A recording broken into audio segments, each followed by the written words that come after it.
The sting of salt-laced spray whips across your face as rough hands drag you toward the looming silhouette of a longship, its oaken hull creaking like the bones of some ancient beast under the strain of taut rigging and stacked oars. The air hangs heavy with acrid smoke and the guttural wails of the dying, your kin, perhaps, their cries mingling with the crackle of thatch roofs collapsing into embers, the metallic tang of blood mingling with the brine. Your wrists chafe bloody by the coarse ropes that bind them, fibers digging deeper with every stumble over jagged rocks and sodden earth, your bare feet slipping in pools of seawater and worse. You are 17, teetering on the crumbling edge of a coastline that, mere hours before, cradled your world, your home, with its turf-roofed steadings fragrant with baking bread, drying herbs, and the earthy scent of peat fires, your laughter echoing from the loom house where you wove wool with your sisters into sturdy cloaks and sails, your quiet dreams of a betrothal feast under midsummer skies, garlanded with wildflowers and mead songs. Now, it is a smoldering scar, devoured by flames that leap hungrily at the gray horizon, casting flickering shadows on the raiders' scarred faces. The men encircling you snarl in a guttural tongue, foreign and feral, Old Norse barked with clipped fury, their guffaws like grinding stones as they prod you forward with spear butts and curses, one leering at the curve of your hip as if appraising livestock. In the distance, your village exhales its final breath as black plumes coil skyward, a mournful pyre for all that was, your father slain in the melee by a bearded axeman, his body left twisted among the smoldering carts, your mother vanished into the fray, her screams swallowed by the chaos as she clutched a hidden knife too late. You are no longer a cherished daughter, no longer a confidant to friends sharing secrets by the well. You are plunder. A trophy of conquest, your value measured in silver dirhams or the strength of your hands for the spindle, your youth a premium in the markets ahead.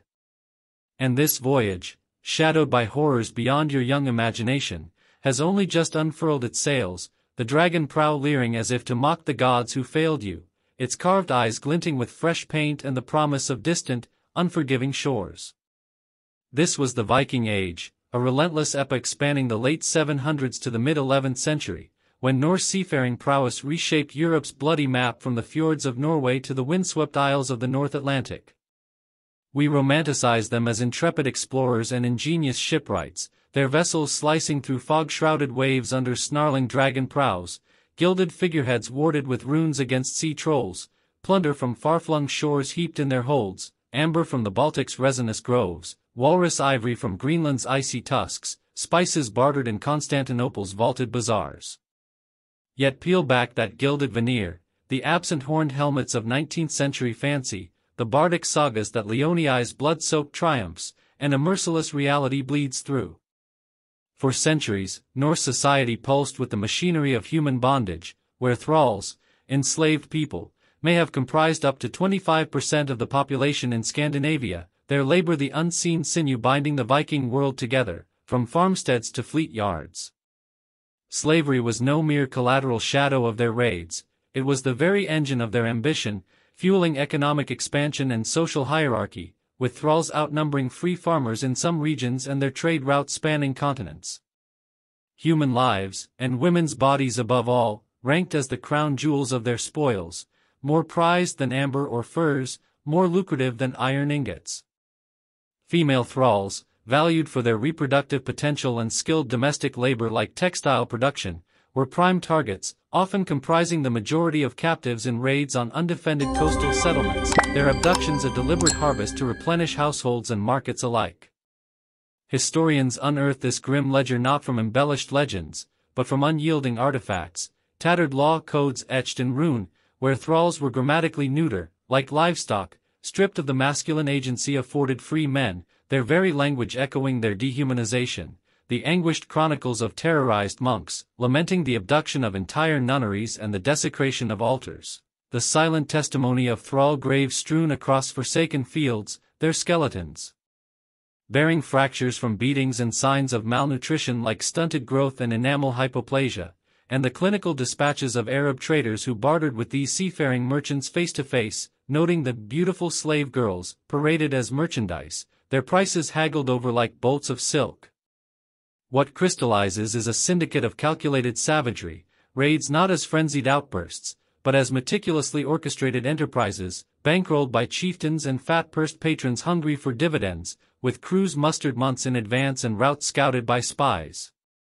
Timber for hulls hewn from ancient oaks, iron for axes forged in smoky bloomeries, sailcloth woven tight against gales from thrall-spun wool, provisions to sustain the crew, all demanded silver up front.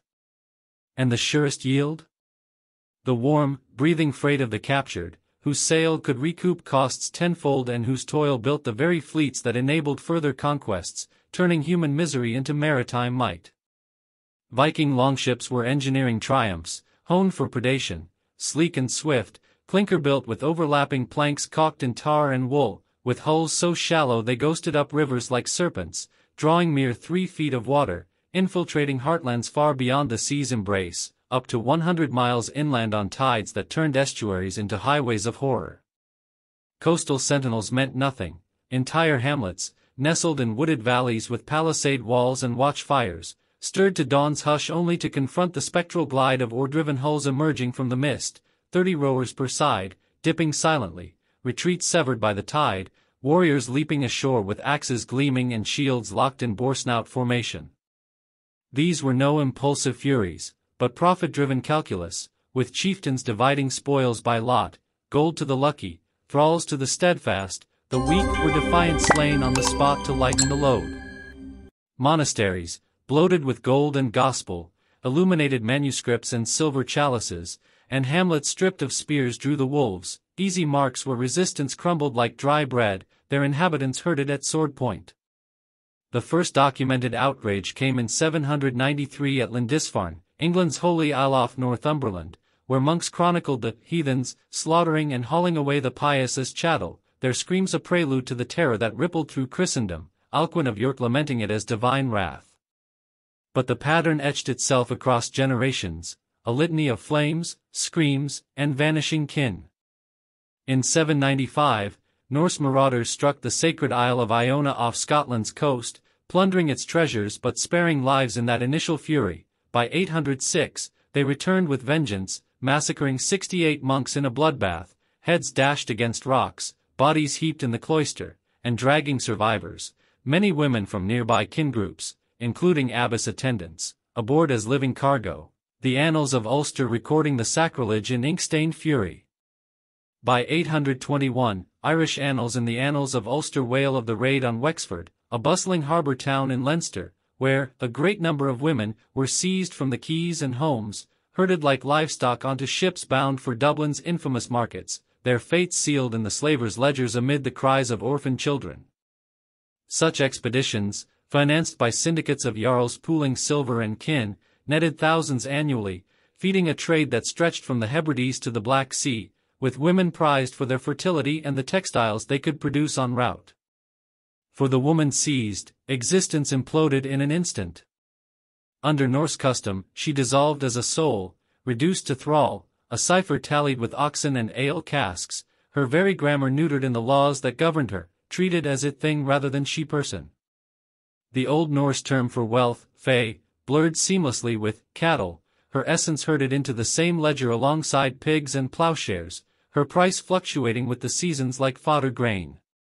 Her master's caprice could snuff her life like a guttered candle, beaten for insolence with birch rods or the flat of an axe, her body a vessel for his whims, from field drudgery to forced congress under the longhouse rafters, her flesh, her sweat-drenched toil, the fruit of her womb, all annexed as inheritance, her children born into the same shadowed birthright, marked as thrall-born and ineligible for inheritance. Names evaporated, futures incinerated. She became from the Eddic poem Rogsala, the archetypal thrall woman, her daughters mockingly named bondwoman or stumpina, evoking sexual servitude and the deformities of endless hardship, hunched backs and twisted limbs from cradle to grave. The gauntlet to the strand was a gauntlet of agony, captives yoked in iron-linked chains. Archaeological finds of collars and manacles from sites like Birka and Hedeby confirm their cruel fit for human necks and wrists, etched with owners' runes, prodded through bramble and bog toward the ship's insatiable maws, whipped for lagging with leather thongs, left to die if the weak fell behind, their bodies scavenged by crows. Aboard, they huddled in suffocating bilges amid bilgewater sloshing with vomit and filth, lashed by spindrift through gunwales, their bones rattling through interminable tempests of storm and squalor, gales howling like banshees, waves crashing over the thwarts. Sickness festered in the fetid dark, dysentery from brackish water rationed in horn cups, scurvy gnawing teeth and gums with phantom pains, despair breeding fever that turned skin to fire, claiming multitudes before landfall, their corpses consigned to the waves without right, weighted with stones to deter sharks. For those who endured, the auction block loomed like judgment, where buyers prodded flesh like livestock, appraising hips for childbearing, teeth for longevity, forcing a cough to check lungs clear of wheeze. Thrall marts burgeoned across the Norse dominion, Dublin's teeming quays, the largest slave port west of the Urals, where up to 50 ships might unload hundreds at a time amid the stench of fish guts and unwashed bodies, Hedeby's Baltic bazaars, reeking of tar and fear under canvas awnings, Burka's island entrepôts, its harbor choked with longships and keels scraping gravel, York's shadowed alleys, reeking of tanneries, a vast, vein-like web pulsing from the North Sea to the opulent souks of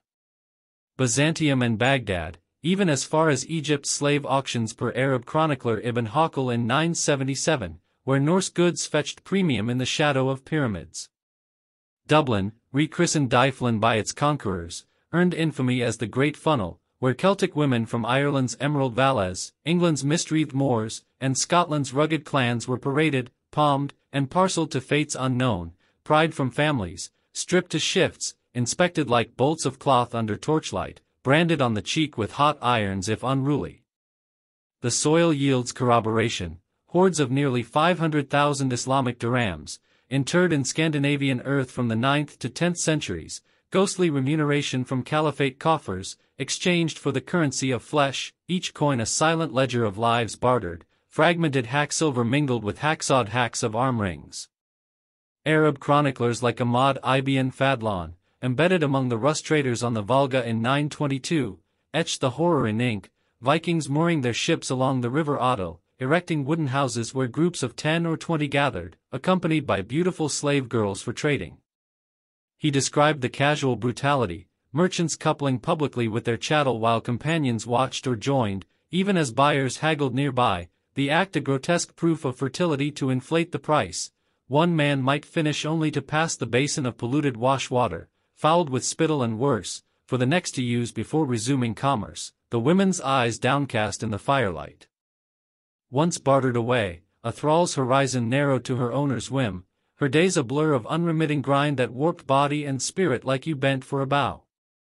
The drudgery was unremitting, a forge that hammered body and spirit into ruin, sloshing icy streams for water in winter's grip, buckets slung from a yoke that chafed shoulders raw, pulverizing grain till gums bled and molars crumbled from grit-laced flour ground on corned stones that scarred palms, carding wool into threadbare sails with fingers warped like ancient roots, textiles being women's shadow domain, their looms birthing the canvas that caught conquest's winds, dyed with woad and matter from raided fields.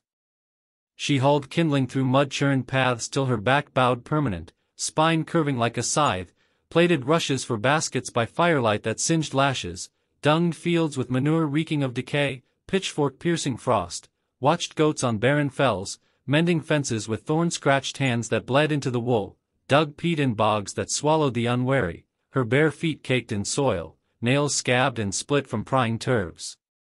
Every steading, every longhouse with its smoke-blackened beams, throbbed on this invisible pulse of coerced sinew, thralls herded to the dimmest corners with the livestock, their lives forfeit to the lash for the slightest lapse, a spilled bucket earning welts that festered in the dam. Even skaldic verse, those honeyed hymns to valor chanted at thing assemblies, betrayed the truth. The Roxala paints thralls' palms as gnarled bark, their spines bowed under the yoke's eternal curve, eyes dull from exhaustion, skin wrinkled and sunburnt from endless exposure to wind and wave, their hovels foul with the reek of unwashed rags. Their exhumed skeletons whisper corroboration, porous bones etched with rickets from meager rations of barley gruel and salt fish, vertebrae compressed by decades of hunch, joints inflamed from ceaseless strain, fractures from correction that healed crooked, dental wear from stone-ground meal grinding down to bloody stubs. Yet toil was but the scaffold, deeper degradations shadowed it, etched in law and lore alike. Thralls served as friller, concubines, their bodies leased like tools, a practice enshrined rather than shunned by Norse edicts that granted owners unchecked dominion, from the Gulathing laws permitting betting without consent to saga tales of jarls claiming first fruits. Sagas, spun long after the embers cooled, allude casually to jarls betting their chattel, spawning Friljaborn, bastards branded illegitimate, shadows at the hearth, their status a perpetual stain barring them from full wergild. Polygamy among the elite left poorer freemen wifeless, driving raids for imported mates, women seized as concubines or forced brides, their wombs the bridge to alliances sealed in silver and seed, children raised in the byre with the calves. Tales linger of highborn prizes, like Melkorka from Laxdela saga, an Irish princess snared in raid off Dublin's shores, her tongue severed to still her royal protests, lamed forever in speech, reduced to gestures and glares, then ferried to Iceland as a chieftain's plaything, bartered for a cloak of marten fur. Nobility availed her naught, she bore a son who rose to saga hero, Olafur, but her voice was silenced eternally, her lineage a whisper in the wind. Genomic echoes endure, Icelandic DNA unravels a stark asymmetry, paternal lines overwhelmingly Norse, up to 75% Scandinavian, while maternal threads weave predominantly from Gaelic tapestries, with 60% of the island's female founders hailing from Ireland and Scotland, forcibly transplanted wombs seeding a saga steeped all through generations of coerced unions, their mtDNA haplogroups like H and U a genetic scar of the slave ships. These Celtic maternal lineages, exceeding even those from Norway itself, speak of Norse men claiming women as prizes during settlement, their descendants blending conqueror and conquered in uneasy lineage, from the halls of Reykjavik to the farms of the Snæfellsnes. Ransom flickered as a slender reprieve for the exalted, a queen's daughter bartered back for bullion or borderlands, her kin scraping together dowry gold from raided reliquaries to reclaim her, envoys haggling under truce flags, but for most, oblivion beckoned in fouler forms, from the auction block to the sacrificial pyre. Some were culled for right, their deaths a grim toll for the gods. Ibn Fadlan chronicled a 922 Volga spectacle, the obsequies of a Rus chieftain, in visceral detail that still chills. From his throng, a young slave girl was selected, his final consort in eternity, dosed with narcotic haze from mandrake and mead to dull the terror, swathed in bridal silks and gold filigree. She toured the tents across days, yielding to each warrior's grim salute in ritual defilement, their murmurs a litany, bear word to your lord of my devotion for this act of love, each thrust a mock send-off to the afterlife. Befuddled by drink, she was lifted thrice above the pavilion's doorframe by kinsmen, each time peering into the other world, first beholding her father and mother waving farewell from a thatched hut, second, her slain kin seated in somber circle around a feast, third, her master in paradise's splendor, beckoning her to his side amid rivers of mead. She slit a hen's throat in mimicry of her own fate, chanting boisterous farewells to her fellow thralls, then was dragged stumbling into the silk-draped tent. 6 men took her in turn, a final violation amid the stench of sweat and incense, before she was laid beside the corpse, her eyes glassy. An angel of death, a crone with trembling hands and henbane breath, looped a bowstring noose around her neck, anchoring it to a stake, as 2 men throttled her slowly, feet kicking futilely, the dagger plunged between her ribs, her final gasps drowned in the kin's roars and the thunder of shields beaten like war drums. The pyre ship, freighted with both, blazed heavenward amid a gale of ash and wail, her pyre a bridge to Valhalla, the smoke curling like a lover's sigh, acrid with burning flesh and birch tar. Birka's barrows and Osberg's opulent tomb affirm the atrocity, attendant skeletons, young and female, scored with perimodum blades and strangulation marks, ligature furrows on cervical vertebrae, interred as spectral handmaidens with grave goods of henbane seeds for the drugged haze and weaving tools as if to ply their trade in the shadows. In Viking weave, bondage was banal, a metric of might. A carl's stature swelled not merely by arm ring or keel count, but by thrall tally, dozens herded like geese, their numbers flaunted at assemblies as proof of prowess, a jarl's hall echoing with the clink of fetters. Sagas exalt the storm-tested hero, yet slip thralls into margins as fixtures, their anguish unqueried, unadorned, casual mentions of beating the bondswoman for a spilled ale, or gifting a fair thrall girl as a lion seal, her dowry a silver neck ring.